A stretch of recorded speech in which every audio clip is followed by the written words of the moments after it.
আরে দাদা, তুমি তা আজ হঠাৎ আমাদের দোকানের সামনে কেন রে? তোর দোকানে আসা কি আমার কাছে নিষেধ আছে নাকি রে? হ্যাঁ, আরে না না, কি যে বলো দাদা। বসো বসো। তা দাদা বলো, কি জন্য আসতে হলো আমার কাছে? এ পাশ দিয়ে যাচ্ছিলাম, তাই ভাবলাম তোর সাথে একটু দেখা করে যাই। আরে প্রতাপ দা, তুমি তা কি মনে করে? আরে এ পাশ দিয়ে যাচ্ছিলাম, তাই ভাবলাম যে তোদের সাথে একটু দেখাই করে যাই। হ্যাঁ দাদা, সুনীল চলে এসেছে, তাহলে চলো আমরা চা খেতে খেতে কথা বলি। বেশ বেশ, তাহলে চলো তাই করি।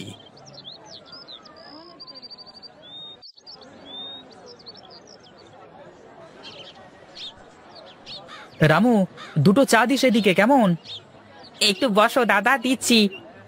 একটু তাড়াতাড়ি দিস, আমাদের আবার তাড়া আছে কিন্তু। শোন বিনোদ, একটা বিশাল খবর নিয়ে এসেছি। আমি জানি এই কথা শুনলে তোর ভালোই লাগবে। হ্যাঁ হ্যাঁ, বলে ফেলো দেখি, কি তোমার সেই কাঙ্ক্ষিত কথা? ইসলামপুরে এক ইরানি কাপড়ের ব্যবসায়ী এসেছে, অনেক সুন্দর সুন্দর কাপড় নিয়ে এসেছে। বলেছে যদি ব্যবসা করবার মতো সঙ্গী পাই তাহলে নিয়মিত সব কাপড় এখানে পৌঁছে দিতে পারবে। বাবা বাবা, এ তো খুবই ভালো কথা দাদা। তুমি তো দেখি জব্বর খবর এনেছো। এই নাও দাদা, তোমাদের চা। কম দামে এত ভালো কাপড় কোথাও পাওয়া যাবে না, বুঝলি? তাই বলছিলাম যে ব্যবসা করতে হলে ওখান থেকেই কাপড় নিলে ভালো হবে মনে হয়। আচ্ছা ঠিক আছে, তাহলে আগে দেখি সুনীল কি বলে, তারপর তোমাকে জানাবো। এই সুযোগ হাতছাড়া করিস নে, আমার মনে হয় লাভই হবে, বুঝলি?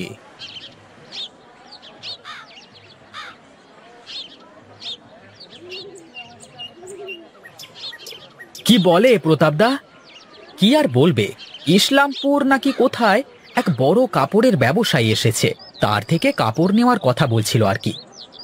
যাই করো ভেবে চিন্তে করো দাদা, তুমি আমার থেকে বড়, তোমাকে আমি কোনো কাজে নিষেধ করব না। আমি যাই করি না কেন, তোর মতামত ছাড়া তো কিছুই করব না, এটা তুই ভালো করেই জানিস। আর একা একা নেওয়ার সিদ্ধান্ত অনেক সময় ভুলও হয়ে যায়। প্রতাপদা মানুষটা খুব একটা সুবিধের নয়, বুঝলে? তার কাজ, সে যেখান থেকে একটু কমিশন পায় তার হয়েই কাজ করে। আমিও তো তাকে আমার দোকানে প্রথম দেখি অবাক হয়ে গিয়েছিলাম। তোমার যদি মনে হয় একবার ইসলামপুর গিয়ে দেখে আসবো, তাহলে দেখে আসতে পারো। ঠিক আছে, তাহলে কালই আমি একবার বড় নৌকাটা নিয়ে দেখে আসি। যদি তেমন হয় তাহলে পরে দেখা যাবে। আমার মতে এটা করলেই ভালো হতো মনে হয়। বেশ বেশ, তাহলে আমি এখন আর দোকানে বসছি নে, একটু কাজ আছে বাজারে, কাজ সেরে তারপর বাড়িতে যাব। তুই একেবারে বন্ধ করে আসিস। ঠিক আছে দাদা, যাও তাহলে। আর বৌদিকে বলো রাতে যেন আমার জন্য চপ বানিয়ে রাখে।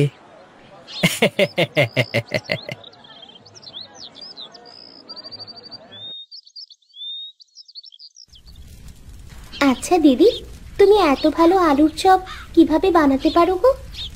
তুই যেমন করে বেগুনের চপ বানাতে পারিস, আমিও তেমন করে পারি। আরে ধুর, বেগুনের চপ বানানো আবার কোনো মন্ত্র নাকি? কিন্তু তুমি যে স্বাদের আলুর চপ বানাও, এমন চপ আর কোথাও পাওয়া যাবে না। আমি ছোটবেলা থেকেই আলুর চপটা বেশ ভালোই বানাই। তোর দাদা তো আমাকে দেখতে গিয়ে আমার হাতের আলুর চপ খেয়ে এত প্রশংসা করেছিল না, এই জন্যই বলি তোমার আদরের দেবরও তো চপ বলতে পাগল, আর কিছু থাক বা না থাক খাবার সময় তাকে চপ দিতেই হবে।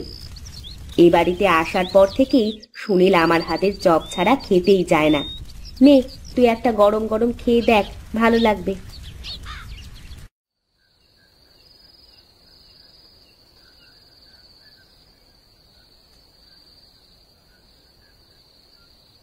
তোমাদের আসতে এত দেরি হলো কেন আজ? সুনিতা বসে থাকতে থাকতে ঘরে গিয়ে ঘুমিয়েই গেছে। কাজ কাম না থাকলে তো মানুষ ঘুমাবেই, আমাদের কি আর কাজের অভাব আছে? হ, যত কাজ তো খালি তোরাই করিস, আর আমরা বাড়ি বসে বসে খাই আর ঘুমাই। কিন্তু দাদা, তোমার এত রাত হলো কি জন্য? তুমি তো সেই অনেকক্ষণ বেরিয়েছো। কি ব্যাপার, দোকান থেকে বের হয়ে বাড়ি না এসে কোথায় গিয়েছিলে তুমি? আরে তোকে বললাম না, বাজারে কাজ আছে, সেই কাজগুলোই সেরে আসতে অনেকটা দেরি হয়ে গেল। তোমাদের দু ভাইয়ের যে কি এত কাজ থাকে, করো তো কাপড়ের দোকানে বসে থাকার ব্যবসা। তোমাদের দিয়ে যদি দোকানদারিটা করানো যেত তাহলে বুঝতে বৌদি, বেঁচে গেছো যে আমাদের মতো দুটো কলুর বলদ পেয়ে গেছো তোমরা। ঠিকই বলেছিস রে, আমরা তো কলুর বলদই, তা না হলে কি আর এভাবে খাটতাম?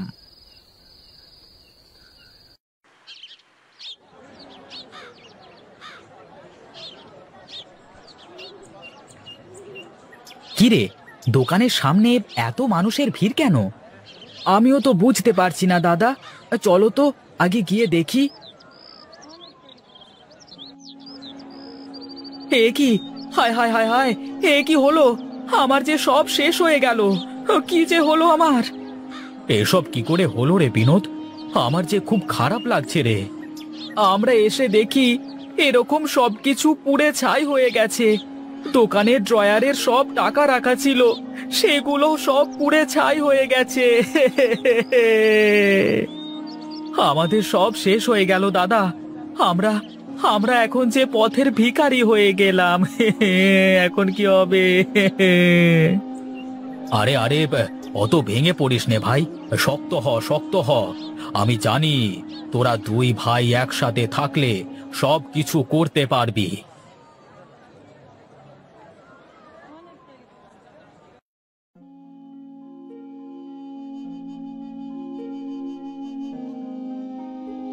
কি গো, শুয়ে আছো তুমি ঘরের ভেতর, আর আমি তোমাকে খুঁজে বেড়াচ্ছি বাইরে।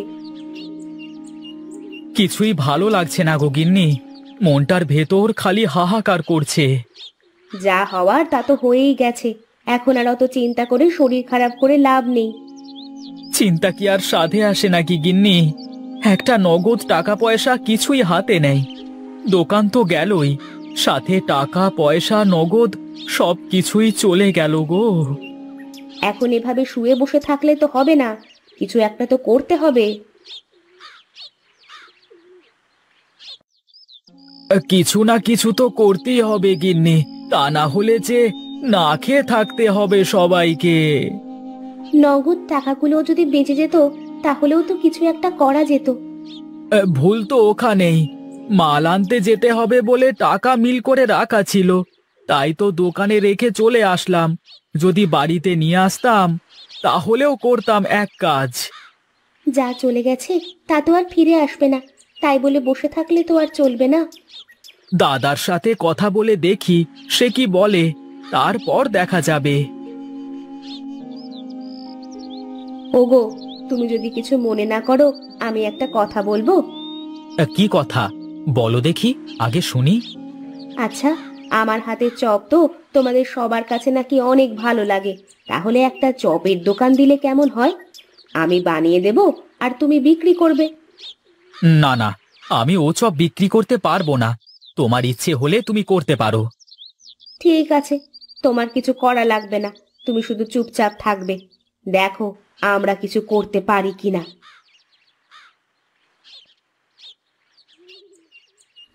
শোন সুনীল, আমি আর সুনিতা চপ বানিয়ে বানিয়ে দেব, আর তুই শুধু বিক্রি করবি, পারবি না তুই? কি যে বলো বৌদি, কেন পারবো না? এতদিন শাড়ি কাপড় বিক্রি করতাম, কত করে টাকা নিতাম, এখন না হয় চপ বিক্রি করে 2-1 টাকা করেই নেব। ছোট থেকেই বড় হতে হয়, তুমি পারবে কিনা বলো? আলবাত পারবো, তোমরা ভেজে দাও, দেখো আমি কিভাবে বিক্রি করে আসি। চল ছোট, আমরা তাহলে রান্নাঘরে গিয়ে কাজ শুরু করে দিই।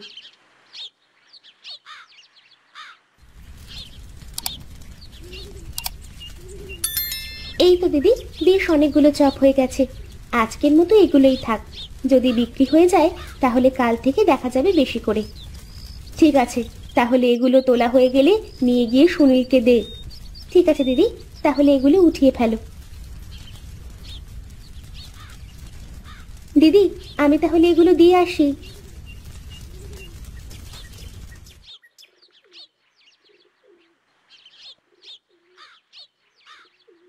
কি ব্যাপার, চপগুলো কি বিক্রি হয়নি নাকি ফেলে দিয়ে এসেছিস? কি যে বলো বৌদি, ফেলে দিয়ে কেন আসবো? এই নাও টাকা। সবগুলো চপ বিক্রি হয়ে গেছে। শোনো বৌদি, কাল থেকে আর গ্রামের ভেতরে গিয়ে চপ বিক্রি করা লাগবে না।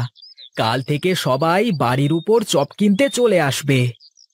বেশ তো, তাহলে আরো ভালো হবে। কষ্ট করে আর গ্রামের ভিতরে যাওয়া লাগবে না।